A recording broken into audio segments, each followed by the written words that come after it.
Hello and welcome to Introductory Physics. In this course we will be looking at the fundamental areas of mechanics and heat.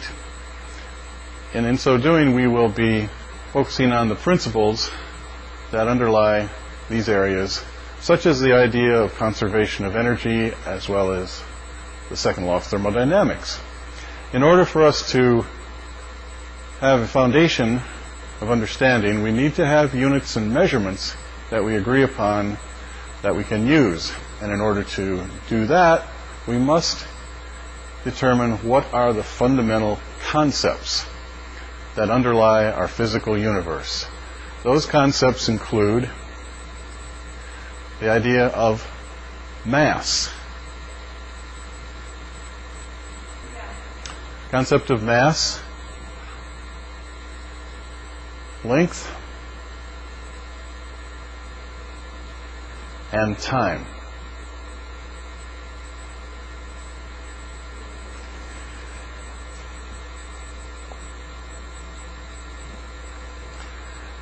These units form the basis of our understanding of the physical universe. These concepts are universal and do not require any derivation. For instance, the idea of length.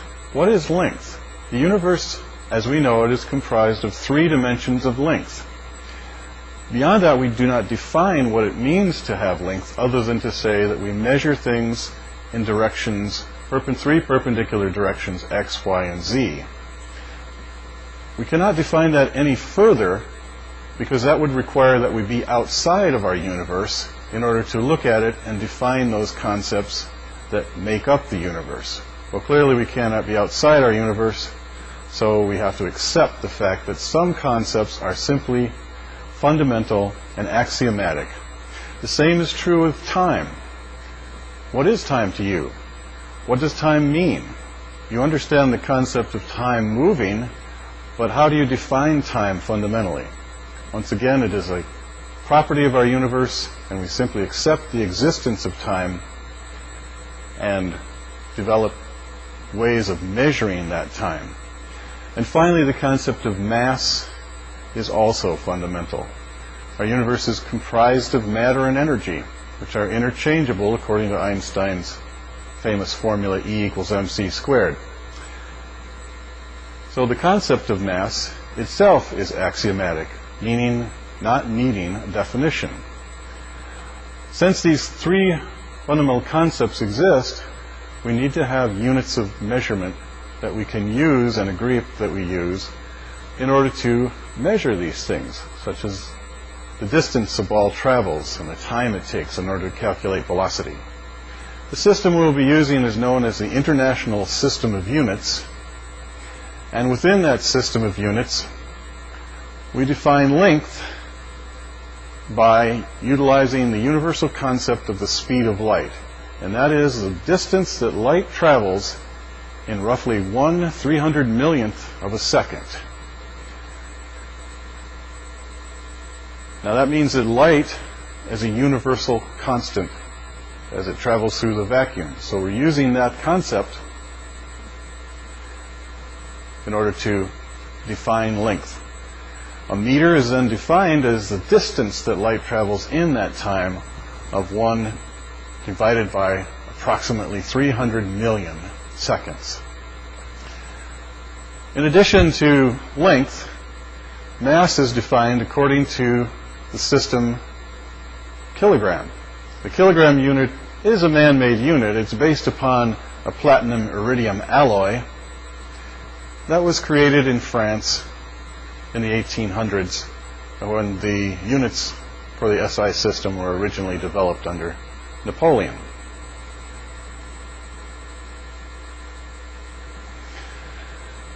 The final fundamental unit that we'll be looking at is the second unit.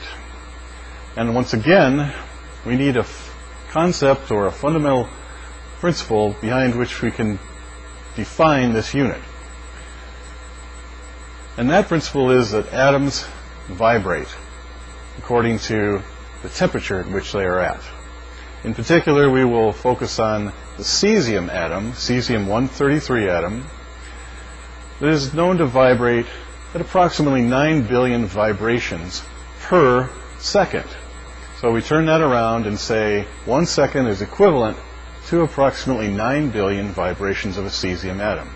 And the reason for this is, just as we use the speed of light to determine the unit of length meter, and using the cesium atom to determine the unit of time second, these concepts are universal throughout the universe.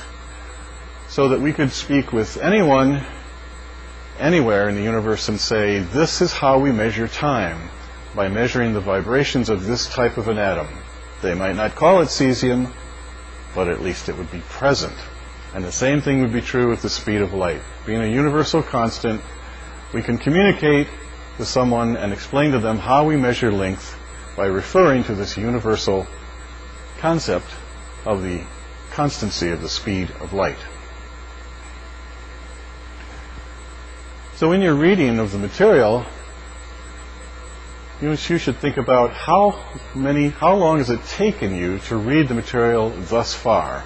And if you were to convert that into the vibrations of a cesium atom, how many vibrations would that be? Of course, we're very accustomed to a unit of measurements based on the English system of the foot and the pound and so forth. Well, we're not going to use those units, but we should know how to convert from those units to the units we're going to use. So you have in the front of your book conversion tables, and as you work through this chapter, you should fill in the blanks where there are conversions between different systems of units. For instance, our commonly known unit of 1 foot is roughly 1/3 of a meter, exactly 0.305. Can you convert that to answer the question, how many meters would there be in 1 inch? If you think about that, remember that a meter is a little more than 3 feet, so it's going to be a small fraction of a meter that is in 1 inch. Similarly, think about our common measurement, the mile unit, 5,280 feet per mile. How many meters would that be? Turns out it's 1,609. Likewise, some of our units will be in the international system of units. However, they may be in multiplied factors of those, such as a kilometer, K being equal to 1,000. So a kilometer is 1,000 meters, a centimeter is 1/100th of a meter, and so forth. So you'll need to look up and note the various prefixes that occur in front of the meter unit when you're doing problems. Here's a table for conversions that's in your textbook. It would be a good idea to fill in the blanks here and have that available to you as you do problems throughout the course. Now, some units are derived. That means that they are combinations of fundamental units. Let's recall what our fundamental units are. The meter for measuring length, the kilogram for measuring mass, and the second for measuring time. Sometimes we call this the MKS system. Now, some quantities, such as velocity or speed, acceleration, force, energy, and work, are combinations of fundamental units. For instance, velocity, or speed as you may prefer to call it. If you look at your speedometer on your car, it may say 55 miles per hour. You have 2 units there, the mile unit measuring a distance and the time unit, hour. Well, in our system, we're measuring distance in meters and time in seconds. So our derived unit for speed will be the meter per second. As we learn more kinematics equations and dynamics equations in mechanics, you will see how these units are actually defined by the equations that define the quantity.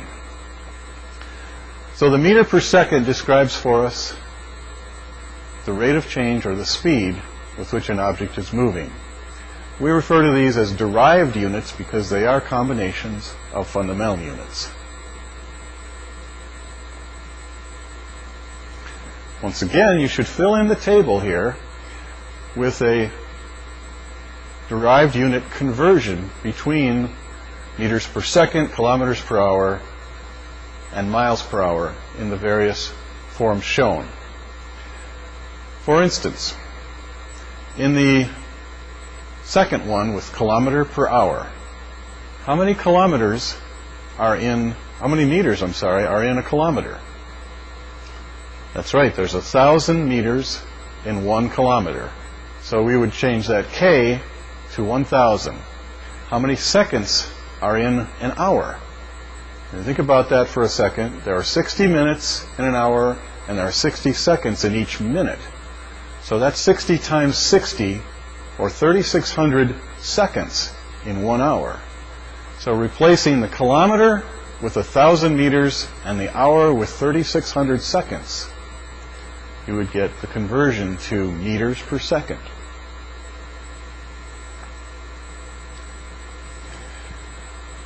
In this problem, we'll be solving a lot of story problems. And in these problems, we will always want to ask ourselves the question, does my answer make sense? In other words, if you were calculating the speed of a car starting from a stoplight 100 feet down the road, and you found that that car was going 50,000 miles per hour, you should probably stop and think, does that make sense? Well, it doesn't make sense, does it? Something must be wrong. So use your common sense. Think about the reasonableness of the answer. And if the answer doesn't make sense, then let's stop and figure out what the problem is. Perhaps you've simply turned an equation around and divided the wrong way. One way to see whether or not you've had a correct analysis is to do what we call dimensional analysis. And by that I mean, if you have a formula, for instance, the formula for speed is distance over time. Distance has units of meters, and time has units of seconds. So if you take the numbers you're given, for instance, you travel 100 meters in 5 seconds, and you divide those two, you'll get 20 meters per second. And you look at the dimensions of the quantity you've calculated. The dimensions are the units, meters and seconds. Are the dimensions correct for the quantity you're trying to calculate? Remember that we defined the equation as the velocity equals distance over time. So we want units of a length unit, meter, divided by a time unit, second, when we're done. Now, unfortunately, dimensional analysis cannot tell you whether you've done it wrong. You might get the same units, the right units, and not have done the problem correctly due to some other error. But if you have the wrong units, dimensional analysis tells you that it is definitely wrong, because you wouldn't have a velocity or a speed calculation and come up with units seconds per meter. That would tell you immediately, something's wrong here. That's not the right unit.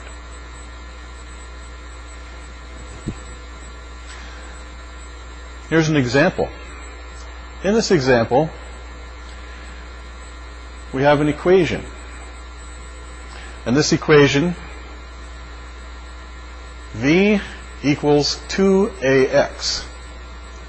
And the question is this a valid equation?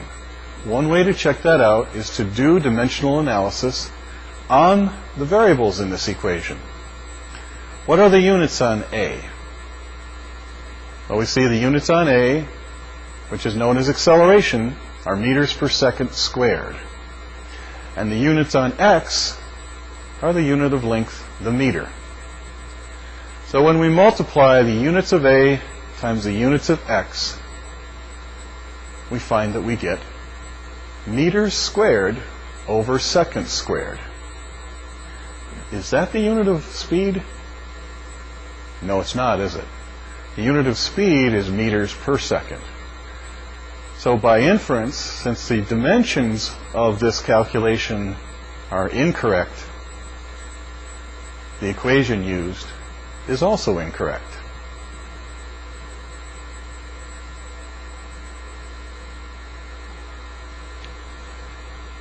Okay.